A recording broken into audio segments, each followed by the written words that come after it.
Hello everyone, my name is Shane McElroy and welcome to all of you joining us on our third of our spring series of technical webinars this evening. Look, it's great to see we're on the 5th day of great weather, and it's great to see that lift of weather, and hopefully most people are getting to graze at this stage. But with that is coming, I suppose, some new challenges and managing grass, and depending on the first rotation and what people have got grazed already, how much grass is there, and some people are getting coverage getting strong, and other people are with the cold nights not necessarily growing as much as they'd like yet. So we've got some excellent speakers to cover off on that this evening. The other thing we're never liking to see on farms, and that is the back wall of the silage pit. We're seeing that the stacks of bales are gone or nearly gone in a lot of areas. So we've a concentration we need to put and a focus we need to put now on silage and replenishing stocks of that with quality and quantity. So look, I suppose as we're approaching peak milk and also the breeding season, we've a focus that we need to keep on milk production and keeping the positive energy balance to make sure the breeding season goes off as well as we can. So look, this evening we'll hear from two excellent speakers. We'll hear from Mike Egan from Teagasc and from Elaine Brady, our Tirlán ruminant nutritionist, who bring us the essential tips for managing grazing, for preparing for silage and preparing for the coming weeks towards the breeding season and peak milk production as well. So look, this evening our webinar as usual will be recorded and will be available tomorrow morning from our website, Tirlán Farm Life. And just a reminder to send in your questions as you have them for our speakers.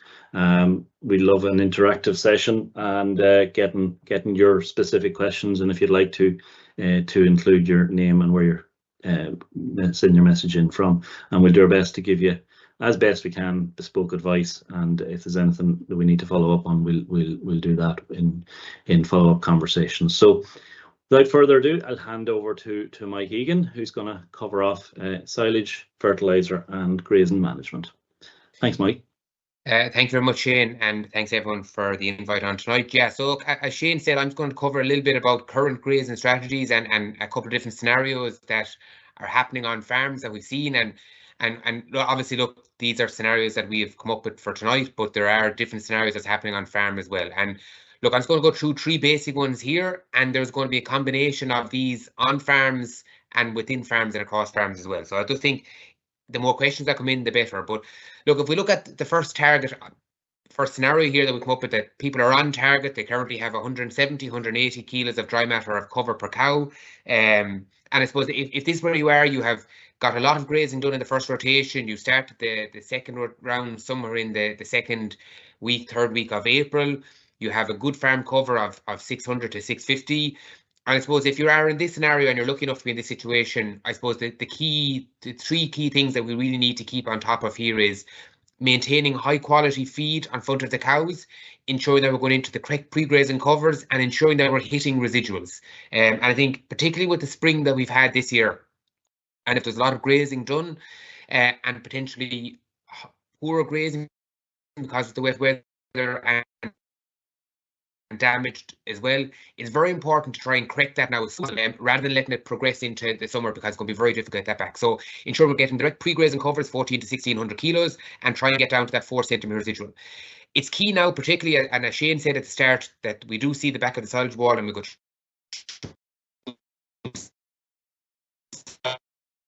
silage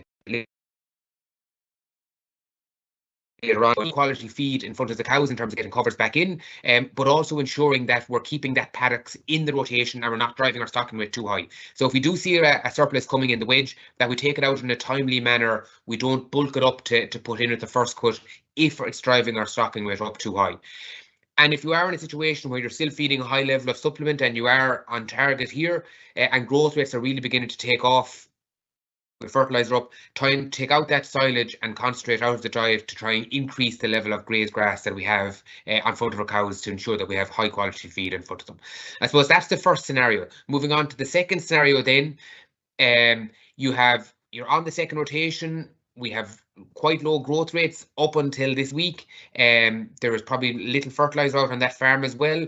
So average farm cover is quite low. It's probably below 500, 550. A lot of the farm has been grazed early on and then started the second rotation a little bit too soon. So again, this could be a combination of little fertiliser spread, low growth rates. And I suppose the main thing here that we need to do is, if you are in a situation when you're in the second rotation and farm cover is low and dropping, drop your demand, increase the level of supplementation that's going into the cows, and you're matching your growth rates and your demand until we get into a situation where growth rates begin to rapidly increase and we can reduce then the supplementation that's going into those cows. And if we don't do that, it's going to have huge consequences, particularly in the next couple of weeks, because we're going to continue to drop our farm cover too low. If we don't reduce our demand to match our growth, it's going to spiral into a downward trend. And when we do start breeding then, or really at the peak of breeding, we're not going to have enough grass on farm. So again, dropping your demand at the moment to match growth rates until we increase our average farm cover, and then we can start to increase our demand again. And I suppose a key way of doing that, if you are in that situation, dividing your farm up into a 25-day round, whatever you have available in the grazing rotation at the moment that you haven't taken out for silage, dividing up in 24-day rotation, and you're just filling the gap then with supplementation. If you're not measuring grass, just divide your farm up and fill the gap with supplementation to a point where grass growth begins to increase and we can start to reduce supplementation. And then when we get to a situation that we increase our farm cover to 600, maintaining it at that level, don't just take out all the supplementation in one big bang, because that will end up in a situation that will be just in the back situation, same situation again, if growth rates don't continue to increase. And then thirdly, moving on to the final situation, and this is probably a little grazing done to date, and this is probably a case, and that's only really starting a lot of grazing on farms in the last week to 10 days. So little grazing done. There's a very high farm cover on those farms at greater than 1200-1300. We can see some of those on pasture-based Ireland at the moment. And I suppose the main criteria that we need to do, if you're in this situation, you have very little growth rates grazing done, we need to create a wedge. If you're in a situation that you have very low grazing done, you probably have a flat line wedge, a lot of heavy covers on farm. We need to create that wedge shape on farms again. So start off by grazing your lower covers first. Remove surpluses when we get to a stage the last couple of days of April. Closing for longer term silage in terms of closing some of that ground up that you're not going to get to graze and bulking it up. And then continue to graze that first rotation and jump out of it back into the start of the second rotation when we have enough grass back on those paddocks that have been grazed first. So again, start off in your lowest paddocks, create that wedge. It's going to be a combination of grazing low covers, removing surpluses in the next week to 10 days, and closing some of that ground for longer term silage, but ensuring that we don't drive up our demand too much at the beginning, because it will actually reduce the amount of grass we have on farm when we start the second rotation. And only start that second rotation when there's enough grass back on paddocks that you have just begun to graze or have grazed in the last week or 10 days. And I suppose there's going to be a combination of these on farms. These three scenarios might not meet everyone's situation at the moment, but I think it's a good balance of where people are and try and get that mix as much as possible of where we're going. And if we look at in terms of targets, and then in the next slide, then in terms of targets that we need to be hitting, and there's a lot of figures here. We don't need to look at all these figures here, but what these figures are showing is it gives the target cover per cow or livestock unit, average farm cover target, and rotation length target for 3 different stocking rates across the entire grazing year. So this is a good platform that you can use as a benchmark across the entire grazing calendar. But if we just look at where we are at the moment, kind of April, May and June, and I've those highlighted, different stocking rates, different scenarios, but where we want to be is somewhere around 170 to 180 kilos of a cover per cow. Average farm cover is going to vary slightly depending on your stocking rates, but it's going to be somewhere around 550 to 650 kilos. And we're bringing our rotation length back to somewhere around 20 to 24 days. And I think if we can get our back on track to this at the moment and meeting those then kind of criteria, average farm cover of 180, cover per cow of 180, rotation length of 21 to 23 days, and average farm cover of somewhere 600 kilos depending on stocking rate. And that's what we need to try and get to a situation now. If you're perfectly on target, that's fantastic. But if you're in a situation your cover is too low or too high, this is kind of where we need to get to that balance to ensure we have good quality grass coming into the main grazing season now in kind of May, June. period. And if we don't correct those now, it is going to lead on to larger consequences coming forward. I suppose what we need to be doing now then, I suppose, kind of 3 key tips is weekly walking the farm, and probably moving to twice weekly from the first week of May, ensuring that we have that average farm cover or cover per cow of 170 to 180, and stocking rates is going to vary then depending on average farm cover, but it's going to be somewhere around 600 give or take. We need to ensure that we have high quality feed in front of the cows at all times. So removing surpluses at time, poor residuals that have been there from the first rotation, they need to be corrected, and if they can't be done by grazing it in a lower pre-grazing cover now, remove those paddocks as surpluses in a timely manner rather than topping, particularly in a year when we are low on silage. Removing those paddocks as surpluses rather than topping them and bring them back into the yard again, and try and get the majority of the feed in terms of the animals coming in the form of grazed grass to reduce feed costs on the system as well. And that's probably our 3 key tips, but the main thing is walk your farm weekly and get back on target if you're not there at the moment. In terms of fertiliser, I suppose it's probably a similar scenario here. I'm not going to go through this as much detail, but again, fertiliser, this is for grazing sports. Again, there's different scenarios, and there's going to be a combination within farms and across farms of this as well. And if we look where we want to be at the moment for a grass-only system, it's somewhere around 70 kilos of nitrogen per hectare spread to date up until the middle of April. And if you have that done and you have met your 2 blanket spreads gone out in March and February and March, continue to follow the cows as normal, and again adjusting it then depending on the level of clover they have in the swards that's in the next slide. I suppose the next scenario then is you probably only have 1 round of fertiliser going out sometime in the mid to late March when weather got slightly better. You've only about 30 kilos of nitrogen out. You have very little or no slurry going out because of conditions. So again, go with that second round as soon as possible, but allow 4 weeks between applications. So don't spread. If you spread on the last week of March, wait until the last week of April before you spread it. So allow 4 weeks between applications, and then you're applying somewhere in the region of 30 kilos. Again, depends on stocking rate and grass demand and farm cover, but somewhere around 30 kilos of nitrogen per hectare on that situation again.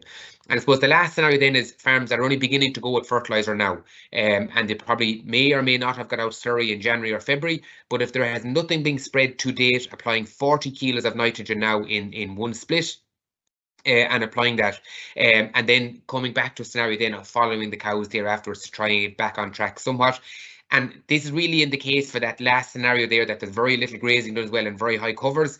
It is still equally as important to go with that fertiliser in a scenario where you have very high covers and very little grazing done, because if we don't, we'll run it and we just graze the grass and we'll spread the fertiliser at the later date. There is potential to run into a scenario that we're going to reduce growth rates because of lack of nitrogen in the soil, because of the long growing season that we've got and no nitrogen being spread on those so far. So again, only when conditions allow. So soil temperatures are high, there's very little rainfall at the moment, so there is good conditions to go with that.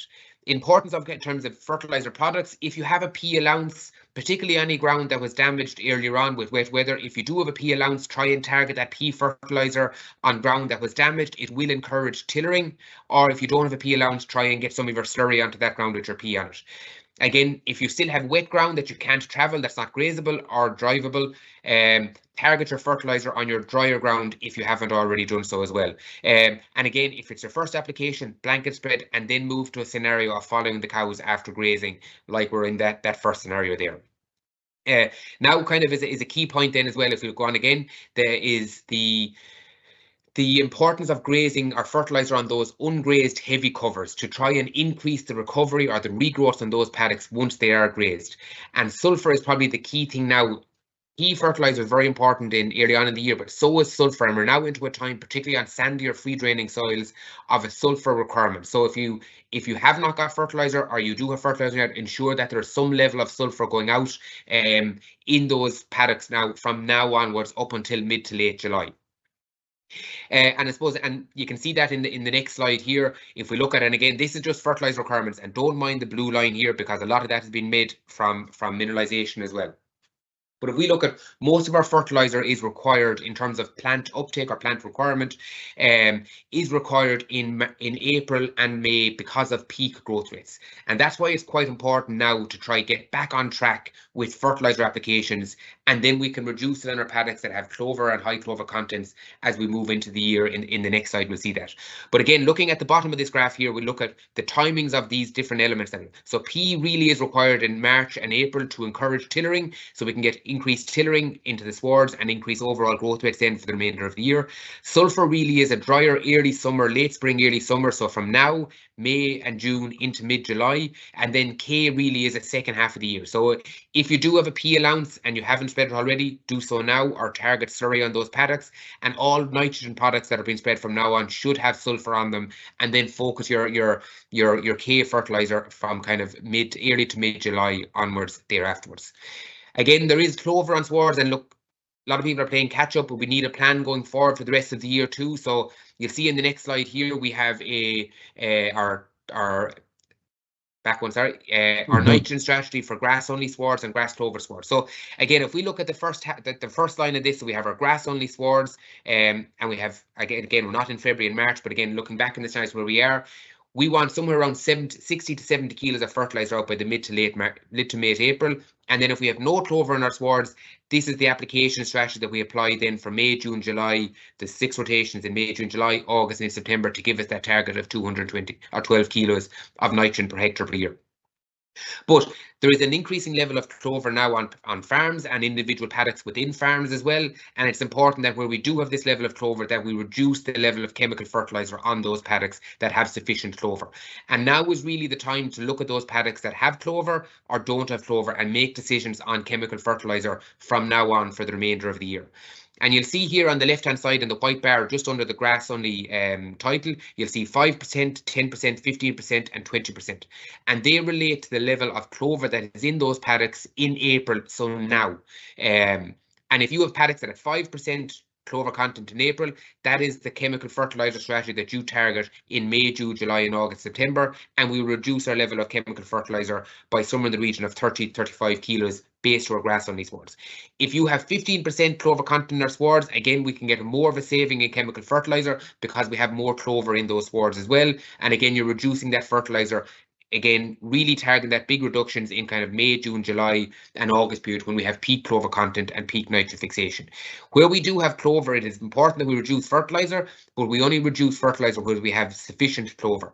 And if you reduce fertilizer on paddocks that don't have enough clover or very little clover, like that 5% paddock, and you cut your fertilizer down to 100 kilos, what can happen is you can reduce overall level of dry matter production because there's a nitrogen deficit within that system. So again, I'm not going to go through all the different targets, but it's important to know the level of clover that you have, and there's a scorecard on the Teagasc website, and then reduce your level of chemical fertilizer on those paddocks thereafter. So just moving on to silage ground now and fertilizer for silage ground. And okay, we might be a little bit late for that, but some farmers are only getting around to spreading fertilizer on silage ground now. And if we look at the response rates or silage production for different levels of fertilizer that we apply per hectare, and this is a combination of chemical and organic, so slurry and chemical fertilizer. And if we look, you can see that there's an increasing line as we go from 0 up to 100 to 120 kilos of chemical fertilizer. So if we look at where we want to be in terms of total nitrogen, it is somewhere between 80 and 100 kilos of nitrogen per hectare that we're applying total between chemical and organics. That's about 85 units of nitrogen. So there's no point in oversupplying nitrogen to those swards or undersupplying nitrogen because the response isn't there when we go above that 100 kilos of chemical fertilizer. You can see it's a flat line recurve when we go from there. And if we apply too little, we're not going to get that heavy first cut that we kind of need to fill the silage pits, as Shane was saying earlier on. But the key thing here now in terms of, we look at in terms of P and K fertilizer on those as well. So 3 kilos of P required for every ton of dry matter that you're going to harvest in the form of silage, and 20 to 25 kilos of K in the form of every ton of dry matter per hectare that's going to get. Now, with a potential shorter growing season at the moment, with cutting dates in May and only closing at the end of April, be wary of oversupplying high levels of K fertilizer. It could cause issues during the dry cow period and freshly calved cows next spring. So just be careful that you don't oversupply, and it may be better to reduce some of that K if you're going to go for a shorter grazing season. The use of slurry, particularly this year, if it hasn't been applied already, applying slurry now with dry conditions and if heavy covers, it may be best to skip that chemical or slurry now, make it from a chemical nitrogen source, 0730 and chemical nitrogen, and apply the slurry then for your second cut. And that application, if not done already, should be done as soon as possible so we can still get that first cutting done as soon as possible in May. And you'll see from the next slide here, the reason why we want to target that first cutting in May, it is because if there's a lot of talk at the moment because of empty silage pits that we're going to get a very heavy, bulky first cut of silage to fill the pit. What that'll do is it'll give us a first big bulky cut of first silage. Number one, it's going to reduce the quality of that silage because we're going to have more stem and seed heads in the sward the longer we go into June and July.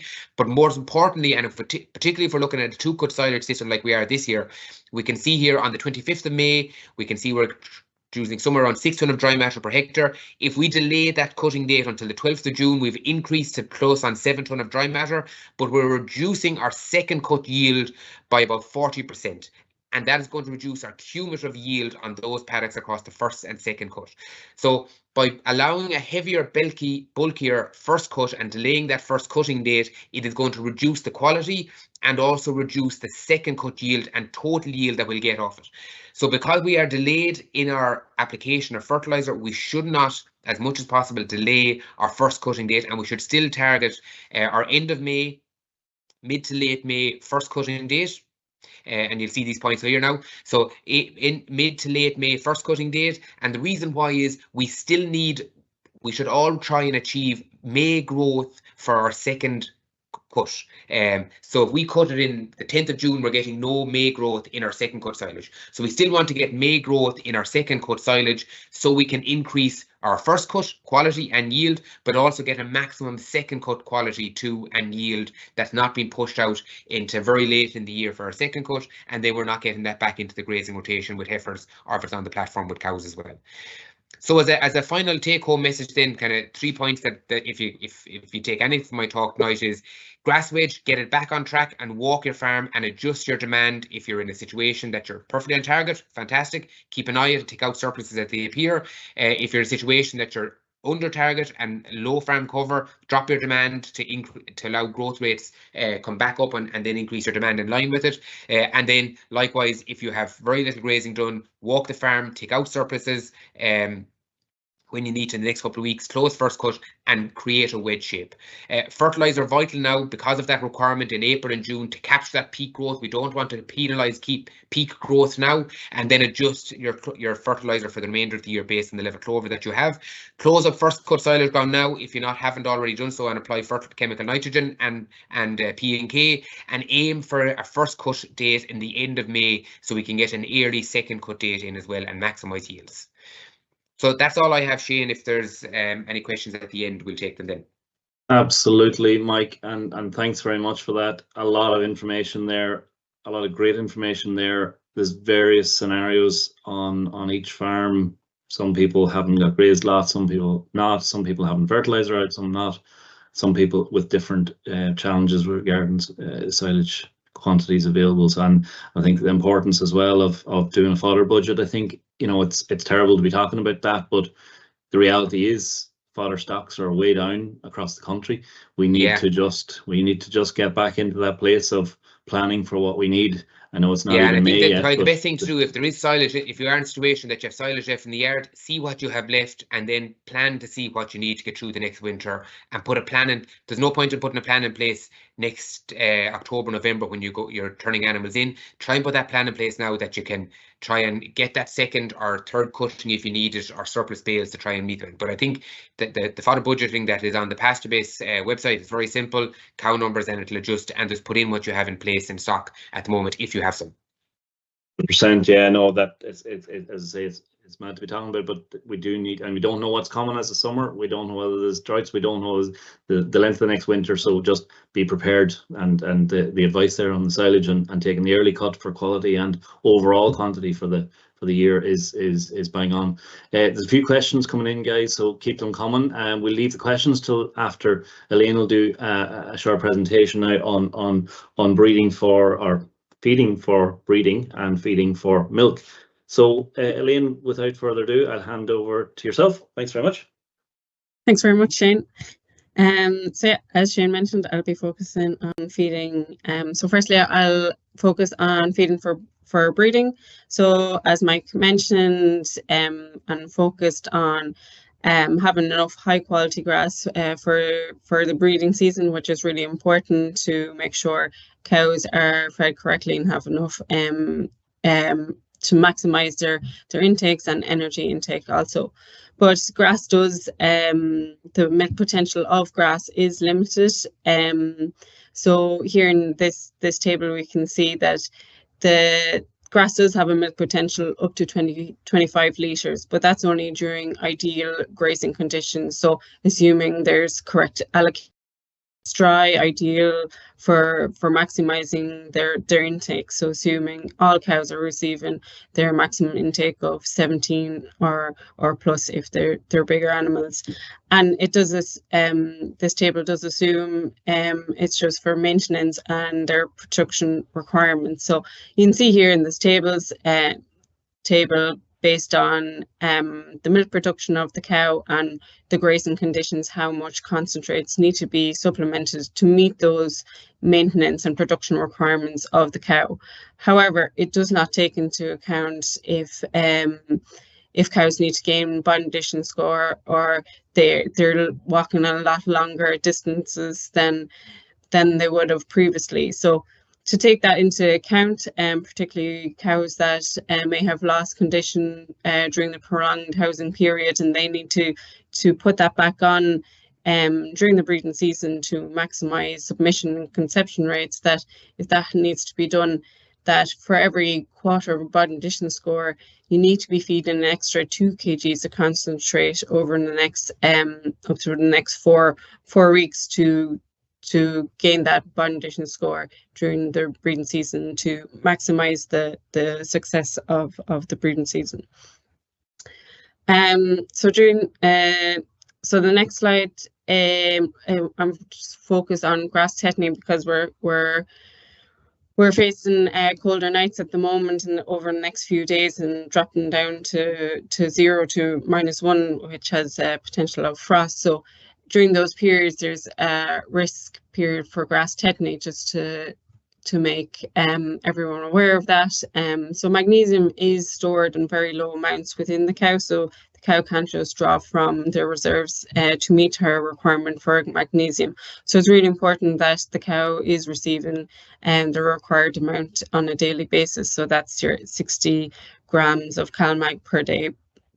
So since more herds are out full-time grazing and you're pulling back on the silage and the concentrates, just to be aware of the recommended feeding rates of those concentrates. So if you still have concentrates at the higher feeding rate in the bin and you're feeding this grass but have pulled back, just to be aware of that when it comes to these risk periods, whether that's anything affecting your dry matter intakes, whether that's during wet or poor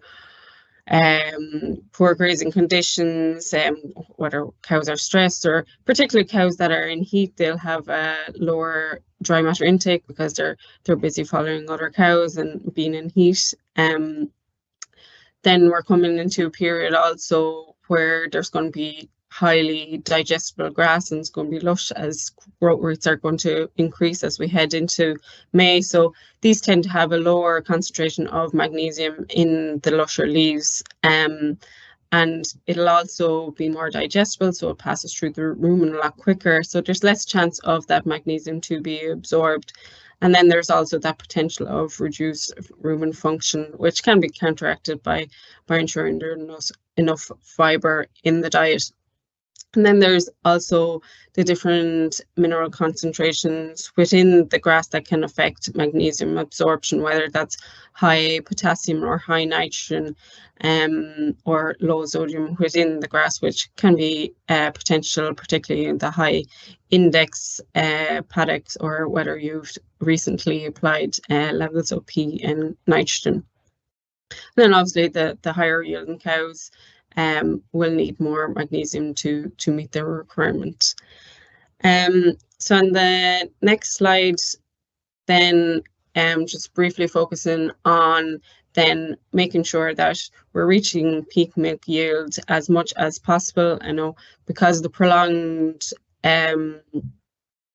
housing period and being on poor quality forage, that a lot of herds are back in terms of milk yields.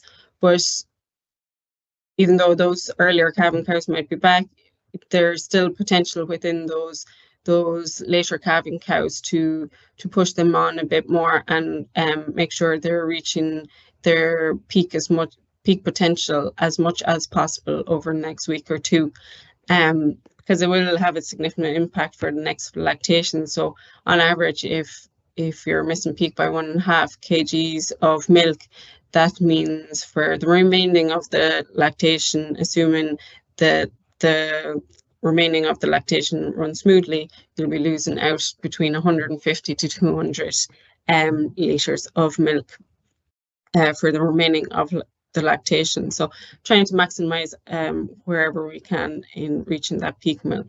But also then when we do reach whatever level we do reach peak at, to manage that decline, that it doesn't just fall off a cliff over the next couple of months or remaining of the lactation. So that decline does not exceed more than 2.5% of a decline per week, or 10% over a monthly basis. So it should be less than that. So the factors that influence that are grass quality, dry matter intake, energy levels within the diet, whether there's sufficient levels of grass, and weather can influence that. And then while we focus on milk volume, it's also really important to keep in mind the milk solids, so your fats and your proteins. And milk protein percentage is an indicator of energy within the diet. So when we see that drop, that's an indicator that cows are either not getting enough dry matter intake or energy in the diet. So making sure that grazing management is correct and entering those paddocks at the correct grazing stage can make the difference between 1 and 0.1 and 0.2% of a milk protein percentage. So let's say going into a cover at the right stage versus going into that cover maybe 5 days later during that real growthy period. So it's really important balancing that grass with supplementation where needed to fill that energy gap, which is limited by dry matter intake. So if you are pulling back concentrates and you see the bulk tank drop in terms of volumes for every kg that you reduce your concentrates, that's an indicator that that there's not enough, or there's not the right quality grass being fed, and you might have to put that concentrates back in. So on the next slide, I suppose, to take home messages from this presentation is that to make sure you're getting that the milk potential of grass is limited, so there is a need of supplementation if you're going up and above the 24 litres. That supplementation will always be needed, and it's also a reliable way of supplementing minerals as well in terms of CalMac, but also those minerals needed for breeding, whether it's your selenium, manganese, copper, and zinc. And to be aware of grass tetany over the next few days in terms of frost, but also growing into the growthy period. And then also maximising peak milk as much as possible and minimising that milk decline as much as possible, as that'll have a major impact come in later lactation, and maximising how much you get out of that milk as well in terms of milk solids. So that's all from me, and if you have any questions, I'd be happy to answer them. Elaine, thank you very much. Again, really important information for the breeding season and for the upcoming peak. And look, peak is not going to be what it could have been. It's the weather, and we can only do what we can to try and maximize that and then extend it out as long as we can. So I think the value is there. The value is there in protein. The value is there in overall solids, overall production. So that's what we're in the game for. So it's about delivering on that. And just even when we take things like, you know, carbon footprint and all the rest of it, it's milk solids output that really carries that and allows that to really be as low as we're able to claim in our advantage position on that. So there are a good number of questions in, guys. We're going to throw these at you. Reminders to people, if you have any questions, we're going to get through those, I'd say, in the next 10 minutes. And if you have any questions, throw them in now and we'll do our best to get to you. Mike, we had a question there. No name, no location, but just wondering, if I'm on target with my fertilizer, what would you recommend to use to follow the cows as my cover is low? Yeah, I suppose, look, if you're on target with your fertilizer, the first question is, when did that last application of fertilizer go out? And if it was the first half of March that second application went out, and you're on target since the middle of March, we're now at the end of April, that's the first thing. So how long between your last application and now? If there's greater than 4 weeks, I would now go with somewhere between 20 to 25 kilos. If it is less than 4 weeks, it's not really a fertilizer issue per se that's causing the low cover. You need to reduce your demand on that to allow growth rates come up. So again, if you're on target and there's greater than 4 weeks, go with somewhere around 20 to 24 kilos of nitrogen now. If you have clover on the swards, follow that strategy that we had on the table. But again, that's probably only from the next couple of weeks on. If there is less than 4 weeks since your last application of fertilizer, since you got up to target, there's no real benefit of going into now. Come back to that situation of reducing rotation length up to 24 days and dividing up your farm and just reduce your demand until growth rates come up and fill the gap then. So I think that it just depends on when your last round went out, but again, plus or minus 4 weeks. If it's over 4 weeks, go now with 24 kilos, 20, 24 kilos. So depending what product you're spreading, make sure that the sulfur in it as well. If you're going now, make sure that the sulfur in it, the importance of sulfur, particularly on drier soils, is vital. And then just kind of hopefully that growth rates increase. And with that sunshine there at the moment, and there's plenty of moisture in the ground, growth rates should increase. But if you're on target, less than 4 weeks, it's not a nitrogen issue.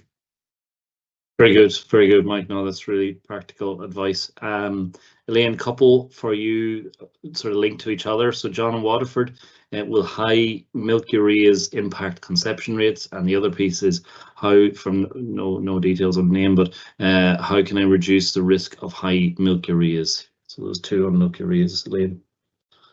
Yeah, so milk ureas, they'll increase as nitrogen levels in the grass will increase. It doesn't always influence conception rates, because if there is a consistent level of milk ureas in the cows, or they're exposed to consistent levels of nitrogen, then cows adapt and it'll really not impact them. But it's around AI where fluctuations of milk ureas can influence conception rates. So it's really important to make sure to minimize the risk by making sure there's enough energy in the diet for the animal to be able to deal with the nitrogen levels within the rumen as much as possible. And in practical terms, then, Elaine, maximizing energy in the diet, grass is the main feed. If the grass doesn't have it, what are we looking at? We're looking at low protein, high energy concentrate. Yeah, and then also maybe slowing down or diluting it with, if there's forage available.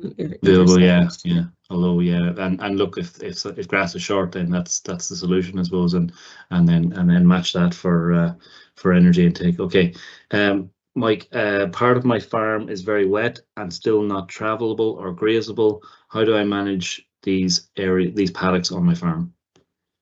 Yeah, so I think, look, hopefully they'll dry up and continue to dry up. I think if you have part of your farm that's not travelable and not grazable, exclude it until it is travelable or grazable. So focus on the drier ground, get fertilizer out on that if you have not done so already, and continue to graze that area. That's going to mean you're going to have a higher stock rate until that other ground comes back in. And if there is a situation that there is an exceptionally high cover on it as well, try and graze it. I would even don't do excessive damage, but try and get in and graze it as soon as possible, even though it might not be perfect, because it is going to be quite difficult for that ground to dry out with an exceptionally heavy cover of grass on it as well. So try and get it cleaned off as soon as possible, even sacrificing residual a little bit, but then get back in early. And those heavy swards then as well, if you are sacrificing residual on it, it is very important to get some level of P, whether it be a P fertiliser, if you have an allowance, or slurry out in those swards once they are grazed as well. So they may not be perfect for grazing, but I would push to get them grazed as soon as possible, even if they're not perfect. Don't be waiting them to be perfect, because they will never dry with that very heavy cover of grass on them. Yeah, I'll stick with you for the next question. Mike, question in from Anne, doesn't say where. When should I take out paddocks from the first rotation if I don't get to graze them? So obviously they haven't grazed some paddocks yet, and if they don't get to. That's kind of that third scenario that we showed in the first couple of slides there. So if you're in that situation, I think graze low. I think if we don't take out some of those paddocks soon, we're going to be in a scenario that we're going to run out of grass in 3 weeks' time. So if you have all of your grazing ground available now and you have very little grazing done, some of that's going to go for longer term silage if you have silage on the platform. And some of that needs to be grazed now and start grazing it, but about 15 to 20% of it, or depending on cover or what level of grass, probably needs to be cut within the next couple of days. And the key point of that is getting it back into the grazing rotation. It's all about getting it back into the grazing rotation so you have enough grass for the next couple of weeks that you can reduce the level of silage going in, and take the maximum amount of grazed grass into the cow's diet. I think people are taking that advice because we see a good number of machines on the roads at the minute, so there's certainly a bit of grass down and getting either baled or into pits. So Elaine, I'll just call out if there's any last questions. We've another 3 questions in there, and we will wrap it up after that. So if you have any final questions, guys, throw them out into us. Elaine, one on milk fats, and there's another one about meal feeding. So milk fats, my milk fats tend to fall. How can I prevent this? So that's second grazing, isn't it? Second rotation. Yeah, when milk fats tend to drop around this time of year, it's usually due to lush grass growth, whether it can be a combination of low fiber within the diet, but also maybe a high fats fats or oils within the grass. So a way of trying to minimize that is making sure there's enough fiber in the diet, whether that's just putting out a bale of straw, so cows can just self-regulate and nibble away at that when they're going back out to the paddock, or if that's not available, any silage that is left over also. And kind of maybe making sure that when you're supplementing, kind of focusing on the fiber level of those concentrates. So there should be a high level of digestible fiber within those concentrates as well to maintain that. Yeah. And then this one is from Tim. Tim is asking, how much extra meal should I give to the cows on wet days through the breeding season? So I presume there will be more wet days coming. There's no doubt about that. Yeah, how much extra meal? Well, it depends on how much, I suppose, rain has fallen or will fall, I suppose. So usually, and it depends on what feeding level you're at. So if there is a significant drop in dry matters, that can have an impact on dry matter intake. So usually around 1 kilo to 1.5 kilos will suffice if it's just a wet shower coming along. But you can then drop further. Then if it's 3-4 days of wet weather, that'll drop down from 14% maybe down to 12%. So maybe increasing it by another 0.5 kilo. Then yeah, and to counteract that loss of dry matter intake. Yeah, 100%. So, and it depends on grass covers and the type of cover and lush and all the rest of it. So if it's rapidly growing and it's wet, you're going to have fairly low dry matter, and that's low dry matter intake, which is the last thing we want. So it's that safe option and that secure option of getting the extra kilo or 2 kilos if needed. Okay, and we've just the last question, just to call out, if any last questions, throw them in. For you, Mike, you get the last one. I haven't grazed my silage ground and it's closed since last September. They reckon they've got a cover of 2,500. What's best to do with these? So they must have a few paddocks like that. Yeah, so look, at ground that probably wasn't grazed last year was closed early, and normally grazed in the spring wasn't grazed now. Probably not excessively more grass on it than what would normally be on it. If it hasn't got fertilizer at the moment, I would try and get that fertilizer out tomorrow, if you have it, or the next couple of days anyway. Rather than going with that full 100 kilos, I would bring it back closer to the 80 kilos of nitrogen and aim to cut it then somewhere around the 15th of May. The key thing with that is there's a lot of dead matter in the base of this sward. You want to maintain some level of quality in it. If you already have a high level of cover on it, by cutting it in that 15th of May, we'll still get a very heavy first cut silage on it, but we'll capture a very early second cut then with a high yield that will be able to get it a third cut if needed, or get it back into the grazing rotation if it's grazing ground. So I would say get fertiliser out onto it as soon as possible and aim to cut it on the 15th of May to try and capture that heavier second cut as well. Yeah, 100%. And look, I'd say you were saying there, if it's needed, I'd say it'll all be needed, you know. And in terms of building up stocks again, I think that's where most people need to be. So that's ideal. And I think just on building up the stocks this year too, I think we need to take advantage of the peak growth now to get that first cut silage closed and grazed and cut early, and get a good second cut on it. But in terms of surpluses too, I think there's a lot of messy residuals because of the wet weather so far, and now with heavy covers, people that are only starting, it's going to be quite difficult to get down to a tight grazing rotation as well. Rather than topping those later on in the year, try and target them for surplus bales. Again, it's going to correct residuals and correct quality for the subsequent grazing, but it also brings some level of high quality feed back into the yard to build reserves up. It's cleaning up that paddock, but let it grow first and clean it up after. Yeah, rather than topping it and wasting the residual, try and bring it back in the form of silage rather than topping this year. Not that I'm against topping, but I think we just need to build reserves up and try and capture as much as silage as possible. Yeah. And just to call out again that failing to plan is planning to fail. And look, the fodder budget, and I think that's something that shouldn't be missed. You know, probably doesn't take that long to do, as you said, Mike. The one on pasture base, very simple. Just get it down, know where you're at, know where you need to be, and how you fill that gap, and make the plan for it, you know. And there's different things that can be done to deliver on that. So I suppose that's a key piece right across our full geography. Guys, thanks very much. I'd like to thank everyone for joining the webinar this evening and for your questions that you've sent in. Look, every farm's different. There's different solutions on every farm scenario. So look, get in touch with your local Tirlán representative and be able to help you work through the solutions on your farm. Hope everyone has got some useful information this evening and will be able to apply these management tips on your farm in the coming weeks to get the best results from the silage season and the breeding season. So look, thanks to everyone for joining and participating, and to our speakers Mike and Elaine, and also to Caroline and John, who've been working in the background to deliver the webinar for us as well, and the recording. Look, thanks for joining us. Just to call out, our next webinar will have a focus on fertility, and we'll bring that to you next week as we approach the breeding season, and with a focus on producing calves with the highest economic value. So whether it be for dairy replacements or as dairy beef calves, it's all about producing high value calves. So look, we'll leave it at that for this evening. Thanks for your questions. Feel free to reach out to any of our staff members and for farm specific advice on any of these topics. So see you all for the next one very soon, and safe farming. Thank you.